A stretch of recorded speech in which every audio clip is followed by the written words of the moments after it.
This place where I am today is called Hoddom. Nowadays, mostly it's just a plain field, grass, and a graveyard with some yew trees. But in the past, if you look back over 1,000 years, it was the home of a monastery. There would be fields that were being ploughed, there was metal that was being smithed. It was a centre of arts, culture, and a place where people could find refuge from what was a very violent age. This was the first monastery that Mungo started when he returned from exile in the south of Cumbria, working up more towards the north, back towards Glasgow, where his first home monastery was founded. If you look around here, you can see where the trees come down to meet the grass, and that reminds me of an awesome story about Mungo and the forest, and the relationship between the forest and Mungo's domestic space. Today I'm going to tell you a story of Mungo.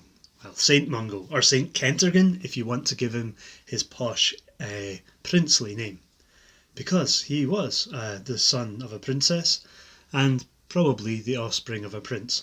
But he didn't rely on these things. He didn't rely on his bloodline and heritage. He relied on his heritage and his inheritance given to him by God as a child of God, such as we all can be and can take advantage of. One of Mungo's duties in the monastery was to provide food for the people who were there. And that involves work, involves labour. And, there's always a bit of a short of people ready to work. And if you've got a monastery that's a poor place, then maybe you don't have the oxen around to help you plough the fields. Mungo, however, was watching the deer in the forest near the monastery, on the edge of the trees, and thought to himself and prayed, and then asked, with the grace of God, for help from the forest. And the deer, the stags, they came, and just as if they were tame oxen, they were hitched up to the ploughs, and the ploughing started. And every day for a while, the stags would come and go, and they would help with the ploughing. The people in the monastery living in harmony with the forest, and the forest helping the people in the monastery. Although in the forest there lurked more terrifying beasts than stags. There were wolves. And wolves are always hungry. And one wolf in particular noticed that a stag had become tired and was lying down and cropping the grass, recovering from a hard day's work. And this wolf stole up and slew the stag and devoured it, and then ran off into the forest again. You know, kind of like those pesky Vikings in boats who arrive, disappear before you can get your army together to come after them. Well, what was Mungo to do? Well, he demanded satisfaction.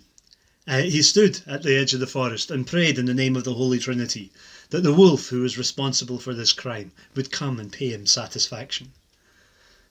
To everyone's amazement, the wolf slunk out of the forest, and then cowered, sleekit but repentant, in front of Mungo.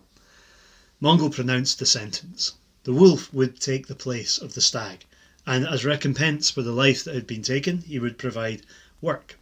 So, to everyone's amazement, the field continued to be ploughed until the last 9 acres were completed by a stag and a wolf. The seed was sown, the grain grew, the harvest was reaped, bread was baked, and the community fed. So yeah, that's just one of the stories of Mungo. I quite like that one. It's one of the less well-known ones, and maybe sometime I'll tell you the story of the bell, the tree, and the fish.